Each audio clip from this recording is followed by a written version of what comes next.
Okay.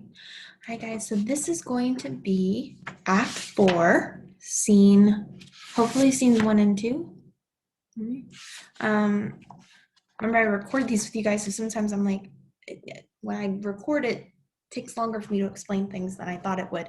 So I think I told some of you guys these acts are like actually really, really short. They're only a few minutes long, but because there's so much to talk about, it takes forever to read. All right. So we have Act 4 up here on the screen that you guys should be seeing.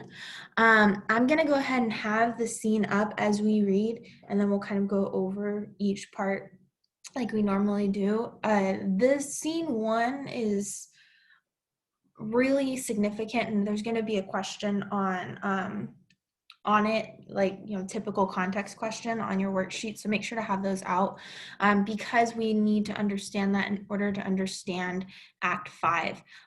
Well, I know that's generally what we need to do, but we want to make sure that that this in particular is something that makes sense to us, because remember in Act 3, when Hecate was talking to the witches, she said that Macbeth is going to come to us for predictions, and we're going to give him predictions. We're going to give him accurate predictions.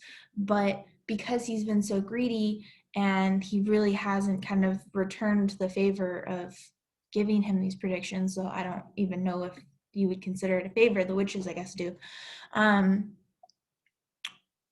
They're going to give him predictions, but not the full prediction, or in weird ways, so that he kind of misunderstands them, and that leads him to disaster. So we already know this is a tragedy, Macbeth. He's going to be doomed anyways, but the witches really kind of close the circle here with giving him accurate information, just not the whole thing, or like encrypted information. You guys will see what that means in a minute. So we're going to open up here on Act 4. We have, sorry, I'm working on 2 books. I haven't decided which one I like better yet. Okay, so Act 4, you guys are going to be on 115 in the blue book, and then you guys are going to be on 132 in the yellow book. So 132, 115. Now we start. All right, so we're going to start with the witches, where, they said they were going to meet. They're going to meet Macbeth here, give them the predictions. So as you guys kind of listen to the first part of this is just that famous introduction with the witches brewing, I think it's, what is it? Boil, toil, and trouble. I probably knew that at some point, but just enjoy it. Witchy atmosphere, up to no good, right? They're starting to kind of call forth their magic with all these spells and stuff, so it's kind of a cool scene to watch. Listen to.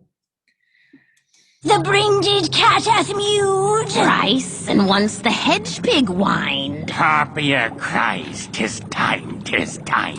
Round about the cauldron go, in the poisoned entrails throw. Toad that under cold stone days and nights has 31.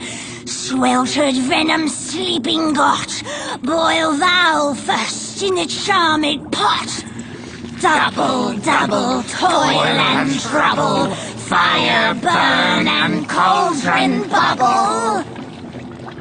Fillet of a fenny snake, in the cauldron boil and bake. Eye of newt and toe of frog, wool of bat and tongue of dog. Adder's fork and blind worm's sting, lizard's leg and howlet's wing. For a charm of powerful trouble, like a hell broth boil and bubble. Double, toil and trouble, fire burn and cauldron bubble. Scale of dragon, tooth of wolf, witch's mummy, maw and gulf of the ravened salt sea shark. Root of hemlock digged in the dark, liver of blaspheming Jew, gall of goat and slips of you slivered in the moon's eclipse. Nose of Turk and Tartar's lips. Finger of birth, strangled babe, ditched, delivered by a drab. Make the gruel thick and slap. Add thereto a tiger's shodron for the ingredients of a cauldron. Double, double, toil and trouble, fire burn and cauldron bubble. Cool it with a baboon's blood, then the charm is firm and good. Oh, well done. I commend your pains, and everyone shall share in the gains. And now about the cauldron sing, like elves and fairies in a ring, enchanting all that you put in. Round, around, around, about, all ill, running in, all good keep out. By the pricking of my thumbs, something wicked this way comes. Open, locks, whoever knocks. How now, you secret black and midnight hags? What is't you do? A deed without a name. I conjure you by that which you profess. Howe'er you come to know it, answer me. Though you untie the winds and let them fight against the churches, though the yeasty waves confound and swallow navigation up, though bladed corn be lodged and trees blown down, though castles topple on their warders' heads, though palaces and pyramids do slope their heads to their foundations, though the treasure of nature's germans tumble all together, even till destruction sicken, answer me to what I ask you. Okay. So, as you guys listen to, I hope you were listening to the conjuring and all of the ingredients that they kind of put into this cauldron. None of it's like good, right? It all requires either violence of some kind. But a lot of the creatures that they include are either kind of like animals that are looked down upon, or that are like low on the like what is it? Sorry, like worms, dogs, cats. Like nothing is really kind of significant there. Nothing is like, they're all kind of like animals that you would look down on or wouldn't see as like important, or like vicious animals, right? Or people. They have the liver of a human being in there as well, right? So as they kind of bring this up, right? Double, toil and trouble. We know that they're not up to any good, right? We know that just based on the words that we're seeing in this conjuring, aside from the fact that it's super creepy, they're not up to anything positive here, right? Nothing here sounds like it's great, which kind of leads us to this idea that because these witches are seen as like evil beings, right? They really haven't done anything super evil to this point. They've just given information, and the humans have run amok with it. But I still like all of the negative connotation that they're given, because the whole thing here is, are humans supposed to know the future? Are humans supposed to be in control of their own destinies, right? When we kind of try to hold tighter and tighter to something, usually we cause nothing but chaos or devastation, right? We usually have to let go and let fate pretty much do what it's going to do either way, or in their time it would be, God's will, or anything that you'd want to call it, right? So I think that giving them that negative connotation is still really important, because we're not, as human beings, we're not supposed to know the future. We're not supposed to kind of have control over our lives. We're just on for the ride. We're not here for anything. We're not, here to know things. We're just here for the ride. So, and then the last bit there, they've said all these evil things, right? They've given all these negative connotations, and right before Macbeth enters, the witch kind of pauses and they're singing, and she says, "By the pricking of my thumb, something wicked this way comes." Harry Potter fans, or at least if you watch the movies, there's awesome, I can't not hear that in the chorus, in the Hogwarts chorus. But she's talking about Macbeth, right? So here they are in this kind of evil situation, conjuring, doing all these evil things, right? Butchered half the animal kingdom. And they say something wicked this way comes. Something evil is coming. And we would have thought, no, the evil thing is right here. The magic and the black, dark magic. And they say, no. The man is the most evil thing here, right? And here he comes. Macbeth has proven that, right? They never told him, again, we've said this over and over again, they've never told him to commit murder. They've never told him to go kill Duncan. They never told him to kill Banquo. He did all of the bad deeds on his own based on thinking that he understood the future, right? So he's the wicked one here, not entirely them, or it's not just them. All right, so, and then here he comes, and we've called him greedy, right? Hecate called him greedy in the past, and here he is greedy again, right? He wants to know more of the future, and he doesn't care if it's catastrophe.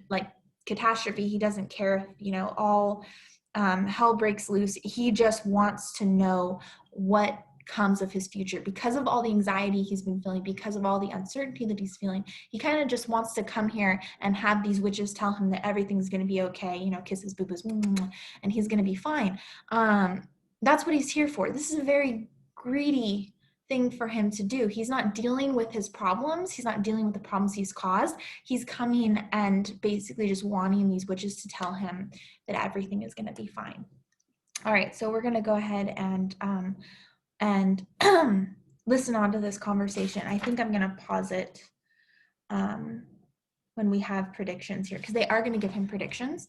And if you can imagine, as they predict or make these predictions for him, this cauldron that they've been brewing, these images will come to light on the stage. And so you have to read the stage direction here, because the apparitions are these images that come on to the stage and kind of are part of his prediction, right?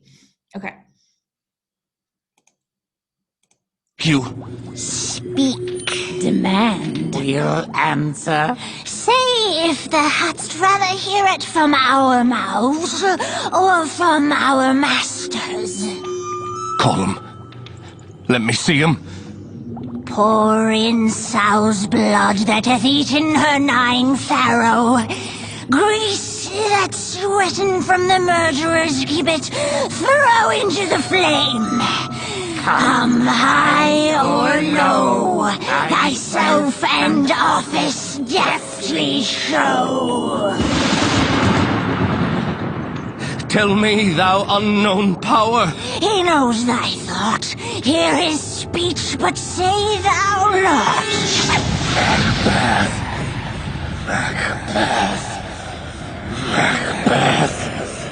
Beware, Macduff. Beware the thing of Fife. Dismiss me. Enough. Whate'er thou art, for thy good caution thanks. Thou hast harped my fear aright, but one word more. He will not be commanded. Here's another, more potent than the first. Macbeth, Macbeth, Macbeth. Had I 3 ears, I'd hear thee. Be bloody, bold, and resolute. Laugh to scorn the power of man, for none of woman born shall harm Macbeth. Then live, Macduff. What need I fear of thee? But yet I'll make assurance double sure, and take a bond of fate. Thou shalt not live, that I may tell pale-hearted fear it lies and sleep in spite of thunder. What is this that rises like the issue of a king and wears upon his baby brow the round and top of sovereignty? Listen, but speak not to it. Be lion mettled, proud, and take no care who chafes, who frets, or where conspirers are. Macbeth shall never vanquished be until great Burnham wood to high Dunsinane hill shall come against him. That will never be. Who can impress the forest, bid the tree unfix his earthbound root? Sweet bodements, good, rebellious dead, rise never till the wood of Burnham rise, and our high-placed Macbeth shall live the lease of nature, pay his breath to time and mortal custom. Yet my heart throbs to know one thing. Tell me, if your art can tell so much, shall Banquo's issue ever reign in this kingdom? Seek to know no more. Okay, hold on. So if we look at, so we're going to look at the apparitions, we're going to look at the predictions, but we also want to really analyze the way that Macbeth is responding to them. It's confirming our assumption that he's just, that his power has made him overconfident, his power has made him greedy, and then just like all humans, he's flawed in the sense that it's all about him, right? It's all about him. There doesn't seem to be any, he's not, is he a good leader at this point, right? Because instead of actually taking care of his people, we've known from Lennox that he's a tyrant already, that he's kind of spying on people, that he's killing people. So instead of kind of caring about his country and his people, he's so focused on trying to preserve his own position of power that he doesn't realize that he's totally messing it up, right? Okay, so let's take a look at these predictions. So these predictions come forth, and the first one is in the form of a armored head. So it's like a head with the armored head helmet. Thank you. The armor helmet on it, right? And Macbeth. It's so funny because Macbeth has says, keeps addressing these apparitions instead of the witches, and the witches keep telling him, like, shut up, you're not supposed to talk to them, like, just let them speak. And yet you guys kind of notice throughout that entire little scene, all he did was speak, right? He never shut up. So they kept telling him, like, be quiet, leave him alone. So the armored head says, Macbeth, beware Macduff. So we already know Macduff doesn't like him. We already know he's not responding to his invitation. So Macbeth has already been concerned about Macduff, who is the Thane of Fife, right? And then the head says, dismiss me enough. That's all I have. And again, Macbeth, the little greedy boy, is like, but another word, I want more. But as one response to the Macduff line, right? So we have to beware Macduff. That is the warning that the apparition gives him. Beware Macduff. He will be a problem. And at this point, Macbeth says, yeah, I knew that. I was afraid of that, right? So that is one concern. And they're up here if you were working on your worksheet like I told you to. So we have the armored head, beware Macduff. That's the first warning here. Or prediction, whatever you want to say. Though I don't know if they're predictions in the sense that like they're warning it. Like, remember, the Hecate is messing with the way that these are being told. So it's like a warning, like he has control over it. But if they're predictions, do you really have control over it? We constantly want to ask that when it comes to this play. Okay, the second one is a bloody child comes forth. Right? Creepy little voice. And the bloody child warns him that no woman,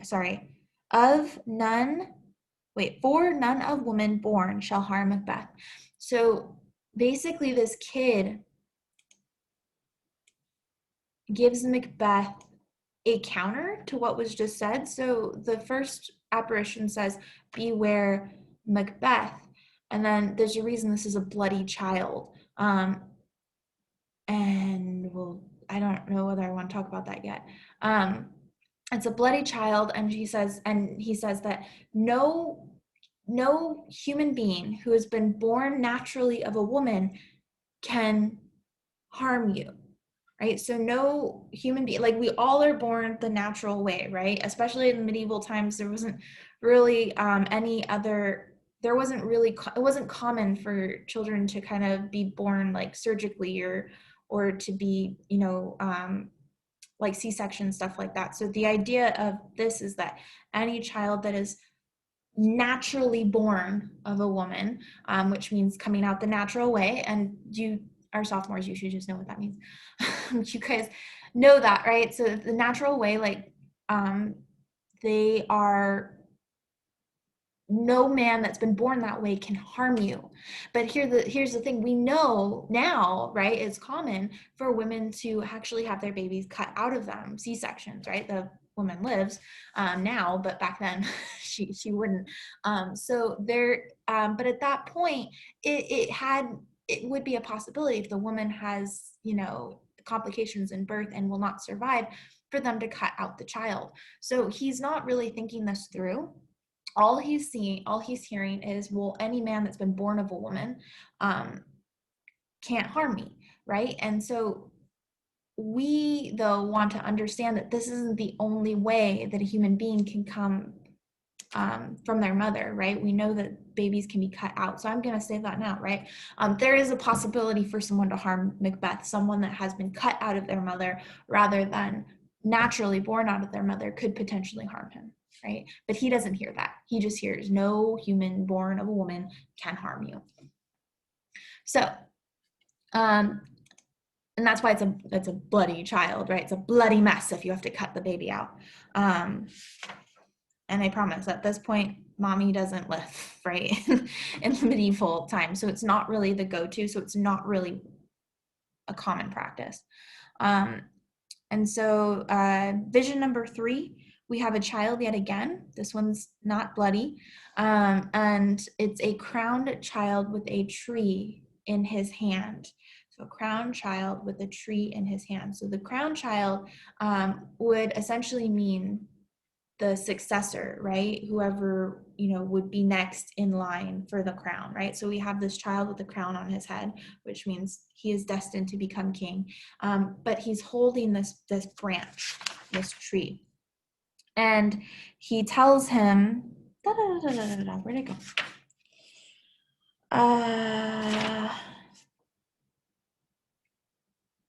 Macbeth shall never be vanquished. Macbeth shall never vanquish be until great Burnham Wood of high Dunsinane Hill shall come against him. So essentially, again, these are worded in a very crafty way.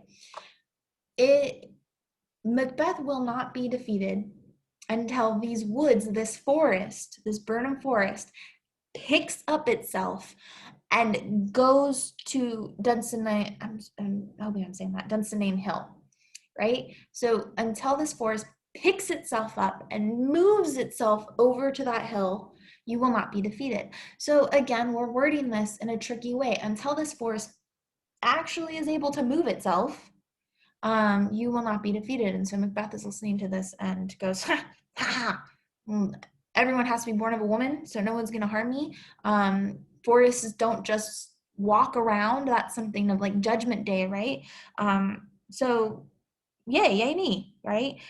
So this is all for him been confirmation that no one can harm him, that no one can bring him any trouble, right? So this is another confidence boost. This is actually exactly what he wanted. This is what he asked of the witches, right? I just want to know that everything's going to be okay. And based on the way that they told him these predictions, that's what he got. So he got what he wanted, but he didn't get what he needed, which is accurate information on what he needs to be careful of. He got these warped visions that are all true, just told in a way that kind of misleads him. But the big thing here that he still wants to know is Banquo, right? So the last question before I hit pause, right, is shall Banquo's issue ever reign in this kingdom? So will Banquo's children come to be kings, right? Because Lance lives and we need to figure that out, right? I will be satisfied. Deny me this, and an eternal curse fall on you. Let me know. Why sinks that cauldron? And what noise is this?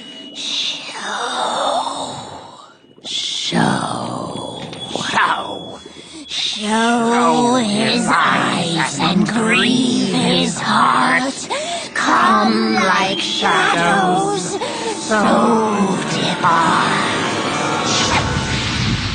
Thou art too like the spirit of Banquo.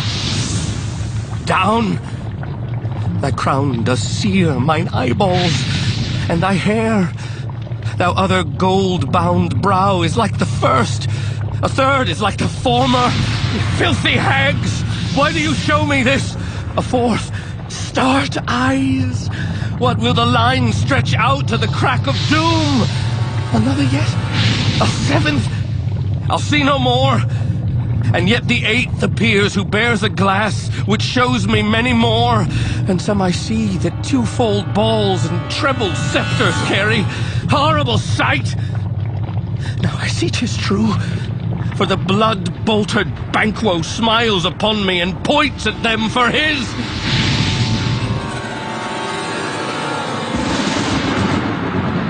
What?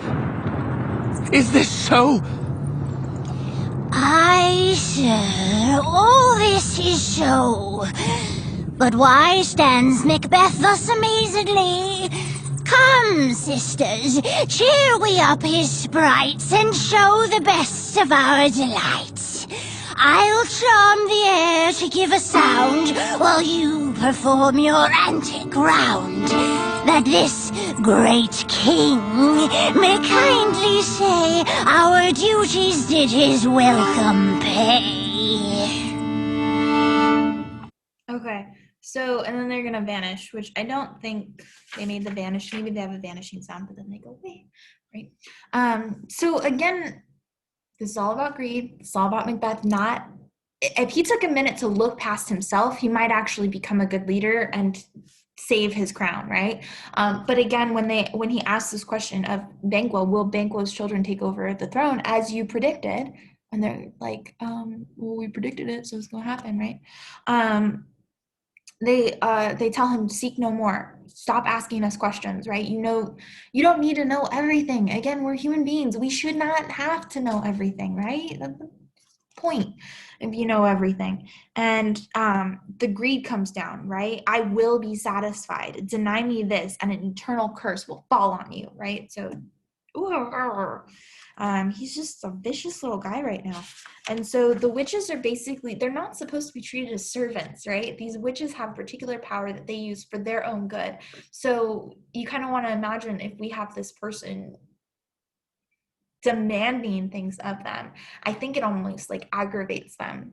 And so they do show him this last prediction, but it makes him angry, right? It's not what he wanted to hear.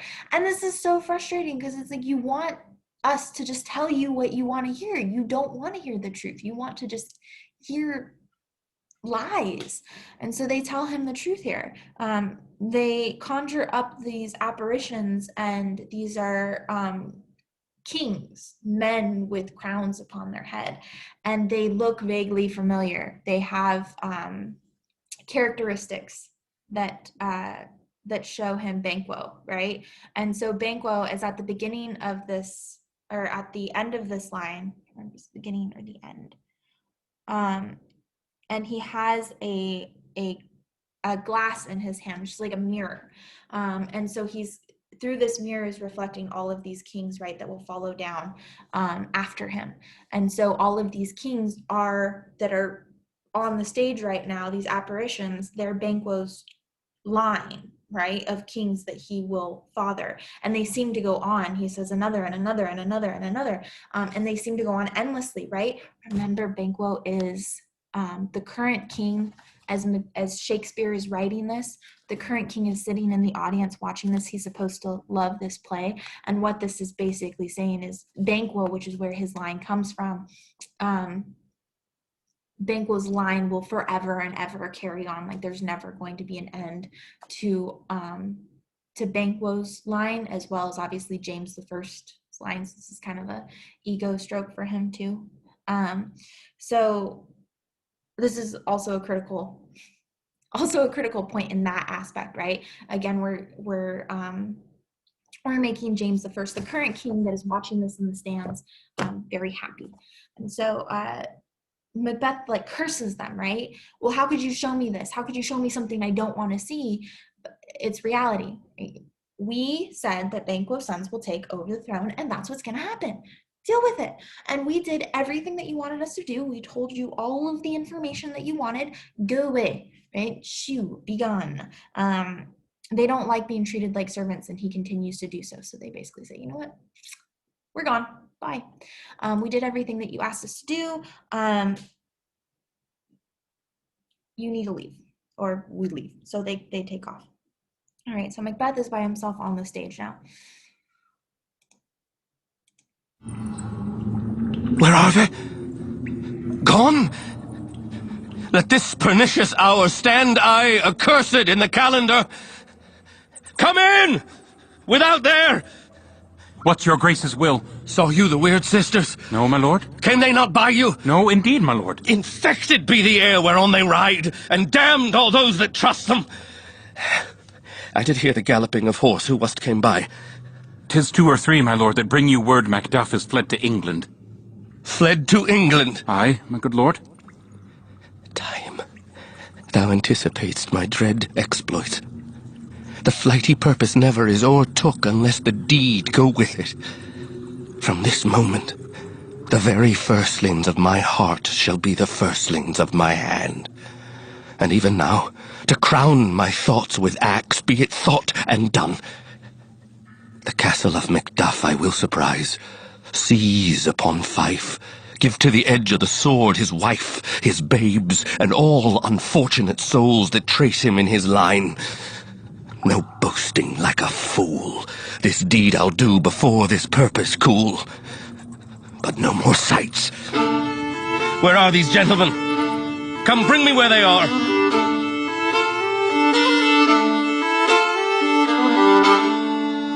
Okay.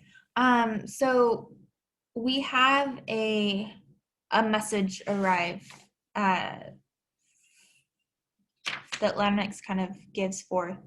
If you guys remember the armored head, the Beware Macduff, Macbeth has a line that he basically, this confirms my fears, but at the same time,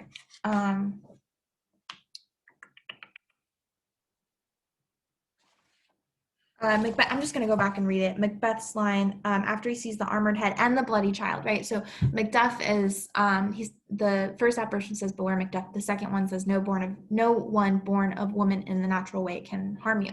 And so he says, "Then live, Macduff, right? You're not an issue. What need I fear of thee?" So in his head, the second prediction cancels out the first. I don't need to be afraid of Macduff. He's alive, right? He's a man, so he must have been born of a woman, so I shouldn't have to fear him. But yet, I'll make assurance double sure and take a bond of fate. And yet, I'm going to make sure that I don't have to worry about him, right? So his plan was essentially to get rid of Macduff, because even if he isn't a threat, just to be sure, we're going to cancel him out. Well, here, this kind of deviates from that plan, right? He says that Lennox reports that Macduff has fled to England. So Macduff has taken off. Remember that Malcolm is in England, the prince that should have inherited the crown. And so he has gone to support Malcolm in coming back and gaining this crown. So as punishment, and this is dark, because I don't think that Macduff even guessed that Macbeth would go this far.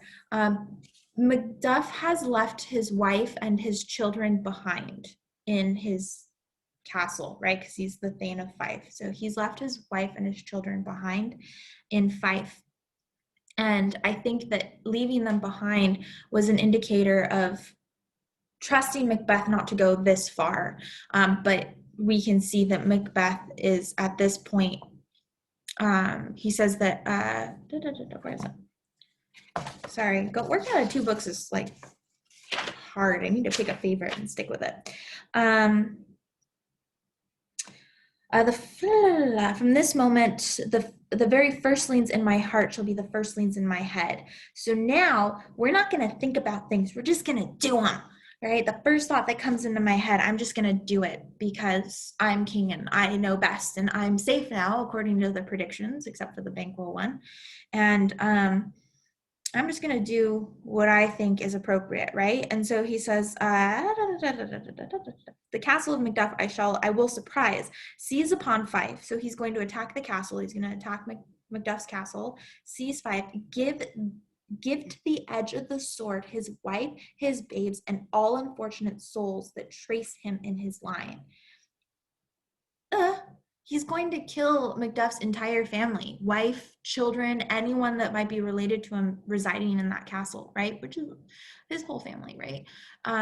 So Macbeth is basically crossing a line here that I don't think even Macduff expected him to do. Otherwise, he wouldn't have left his family behind in Fife. I don't think anyone expected him to become this much of a tyrant, but here we go. Here's the line that Macbeth has not dared to cross.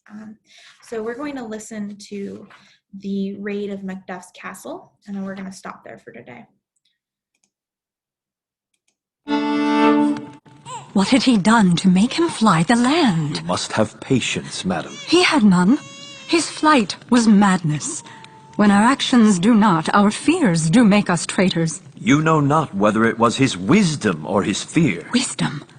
To leave his wife, to leave his babes, his mansion and his titles in a place from whence himself does fly? He loves us not. He wants the natural touch, for the poor wren, the most diminutive of birds, will fight her young ones in her nest against the owl. All is the fear, and nothing is the love. As little is the wisdom where the flight so runs against all reason. My dearest coz, I pray you school yourself. But for your husband, he is noble, wise, judicious, and best knows the fits of the season. I dare not speak much further. But cruel are the times when we are traitors and do not know ourselves, when we hold rumor from what we fear, yet know not what we fear, but float upon a wild and violent sea each way and move. I take my leave of you. Shall not be long, but I'll be here again. Things at the worst will cease, or else climb upward to what they were before. My pretty cousin, blessing upon you. Fathered he is, and yet he's fatherless. I am so much a fool. Should I stay longer, it would be my disgrace and your discomfort. I take my leave at once. Sirrah, your father's dead. And what will you do now? How will you live? As birds do, Mother. What, with worms and flies? With what I get, I mean, and so do they. Poor bird. Thou'dst never fear the net nor lime, the pitfall, nor the gin. Why should I, Mother? Poor birds they are not set for. My father is not dead, for all you're saying. Yes, he is dead. How wilt thou do for a father? Nay, how will you do for a husband? Why, I can buy me 20 at any market. Then you'll buy 'em to sell again. Thou speak'st with all thy wit, and yet a faith with wit enough for thee. Was my father a traitor, Mother? Aye, that he was. What is a traitor? Why, one that swears and lies. And be all traitors that do so? Every one that does so is a traitor and must be hanged. And must they all be hanged that swear and lie? Every one. Who must hang them? Why, the honest men. Then the liars and swearers are fools, for there are liars and swearers enough to beat the honest men and hang up them. Now, God help thee, poor monkey. But how wilt thou do for a father? If he were dead, you'd weep for him. If you would not, it were a good sign that I should quickly have a new father. Poor prattler, how thou talk'st. Okay. So, one thing I kind of want to note here, so you guys don't like hate Macduff for doing what he does. He just has a different way of thinking about things. So Lady Macduff is mad, and I'm not gonna lie, I would be too, right? She wasn't advised that her husband was leaving. She wasn't cared for. She wasn't told to evacuate the castle. Again, I don't think Macduff expected Macbeth to take the actions that he does, but as she's talking to Ross, she says that he lacks where is it? He lacks the natural touch, or he wants the natural touch, which, and then he talks about for the poor wren, the most diminutive of birds will fight her young ones in her nest against an owl. So it is natural for human beings to protect their line, right? When the whole purpose of, biology is to continue on your genetics. So she says that even animals have the natural instinct to protect their children, right? And here he's abandoned his. So he lacks that natural instinct that even the basic creatures have, right? And then Ross talks to her here, and she says, and he says that this isn't, yeah, he shouldn't have left you guys. He shouldn't have taken this on the way that he did. But you shouldn't say these things. These are cruel times. He's basically not seeing him as a traitor. He's seeing him as someone who is choosing the fate of his country over the well-being of himself and his own needs, right? So in Ross's argument here, this is a selfless act. Macduff is not putting himself or his needs first. He's putting the needs of his country first. And right now he believes that there is a tyrant on the throne that is guilty of gaining that crown through unjust ways, right? And so he's taking action in order to put an end to that tyrant. So we want to kind of understand that version of why Macduff abandons his family is unlike Macbeth, who in the last scene we were seeing nothing but selfishness, greed, wanting to know more, wanting to just be about himself and just about his future and his crown, right?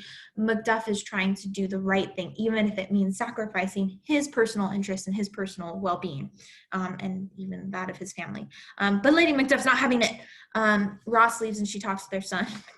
And they have this little kind of back and forth, right? Like, your father's dead. He doesn't love you. He doesn't love any of us. He just, left us. I'm going to get a new husband. And he's like, well, there are plenty of bad men out there, Mom. And if you want a new husband, you can go get one. But they're going to be just as easy to lose as they were to gain, right? And we will just survive like animals and children survive, right? We just figure it out. And so this kid is actually pretty funny, kind of his back and forth. But here comes a messenger, and kind of walk from this point forward. Read. Bless you, fair dame. I am not to you known, though in your state of honor I am perfect. I doubt some danger does approach you nearly. If you will take a homely man's advice, be not found here. Hence with your little ones. To fright you thus, methinks I am too savage. To do worse to you were fell cruelty which is too nigh your person. Heaven preserve you. I dare abide no longer. Whither should I fly? I have done no harm. But I remember now I am in this earthly world, where to do harm is often laudable, to do good sometime accounted dangerous folly. Why then, alas, do I put up that womanly defense to say I have done no harm? What are these faces? Where is your husband? I hope in no place so unsanctified where such as thou mayst find him. He's a traitor.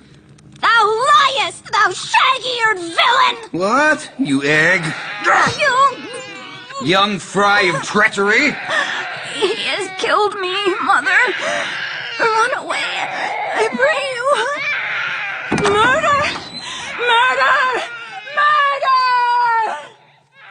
Murder! Okay, and then that's that's the end of that scene. So this messenger comes in, gives her this warning that they're not honorable people on their way. They're coming to, I think they're coming to hurt you. I don't, mean to be rude, but letting you know that something shady is about to happen. And she has that line there. This is like, I feel like this is Shakespeare. When he tells her to flee, take your children and flee, she says, whither should I fly? I have done no harm. But I remember now, I am of this earthly world where to do harm is often laudable, to do good sometimes account dangerous folly. So, why should I run? Why should I leave? Why should I flee with my children? Because I have done nothing wrong. Right? My husband is the traitor, supposedly. My husband is the one that left me. I've literally just been living my life, taking care of my children, being a good woman, being a good wife, and a good mother. Why should I run, right? Why should I fear anything? And then she says, oh yeah, I live in the real world where good people don't win, right? And those that do bad things usually end up causing harm to the good people. So why do I put up that womanly defense, right? Why do I even try? World sucks. It's cruel and it kills all that's good in it. That's Shakespeare right there. So the murderers come in, and that goes without saying, right? You guys read the screen direction. The son jumps up to defend his father's name. They stab him and kill him, and the scene ends with them chasing after the wife and the and supposedly the other children that live there, and they're going to kill everybody. So it's basically going to be a slaughter. And that is the end of that part that we're going to read. So make sure that you guys are looking at the worksheet. There is a part of it that's going to ask you to start developing some of the themes that we're looking at in the play with other works that we have looked at.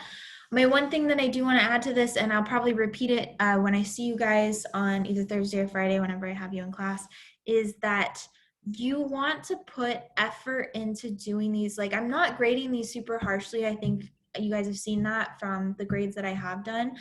It's taking me long to read them not because I'm trying to look for things to mark down, but I'm just looking for understanding on the thematic links between Macbeth and the other works that we've looked at, like making sure that you guys are thinking, right, as we're reading and looking back at the texts that we've read before.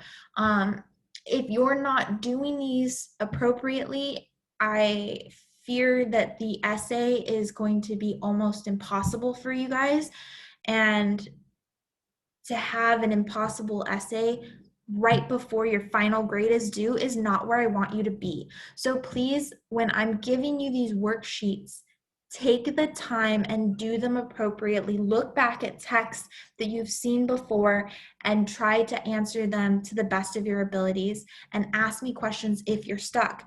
Because the point of these worksheets is, one, to make sure that you're reading Macbeth and that you're understanding the content, but two, that you guys are collecting quotes, collecting ideas, and kind of having some base point to jump off of when you guys get your your prompts this Wednesday. So, and then we start working on the essay. So I think what I'm gonna do is I'll talk to you guys about this eventually, right? But I'll talk to you guys about it on Wednesday. But as far as the class goes, you guys will only have not last week, but you guys will only have like one full week where it's just the essay. No other work will be assigned. So that whole week, you guys only have technically the 80-minute period where I have you in my classroom and we're together. The other is asynchronous time, and I can't